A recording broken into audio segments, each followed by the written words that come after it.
5000 साल पहले भारत की सिंधु घाटी सभ्यता अपने सुनहरे समय में थी। ये दुनिया की सबसे उन्नत सभ्यताओं में से एक थी। लेकिन हमारे सिंधु घाटी सभ्यता के अलावा इसके समकालीन और भी सभ्यताएं थीं, जो लगभग हमारे ही तरह विकसित थीं। हम लोग उनसे व्यापार भी करते थे। इसी समय पश्चिम में मेसोपोटामिया की सभ्यता बढ़ रही थी। ये सभ्यता आज के इराक में बसी थी।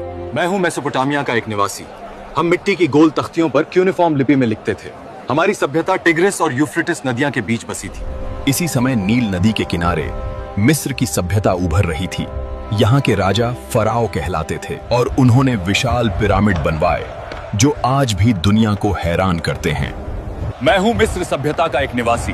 हम लोग पिरामिडों के निर्माण, बहुदेववादी धर्म, उन्नत चिकित्सा और लेखन की कला में बहुत आगे थे। इसी समय उत्तर में मध्य एशिया की बैक्ट्रिया मार्जियाना सभ्यता भी उभरी। यहाँ के लोग कांसे के औजार बनाते थे और दूर दूर तक व्यापार करते थे। मैं बैक्ट्रिया मार्जियाना सभ्यता का निवासी हूँ।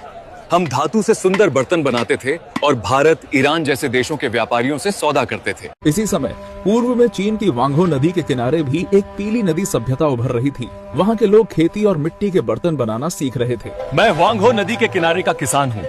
हम चावल और बाजरा उगाते थे, मिलजुल कर खेतों में काम करते और खुशी खुशी जीवन यापन करते थे। इन सभी सभ्यताओं ने मानव इतिहास की नींव रखी। भले ही वे अलग अलग क्षेत्रों में थीं, पर उनका लक्ष्य समान था, संगठित समाज और उन्नत जीवन की ओर बढ़ना।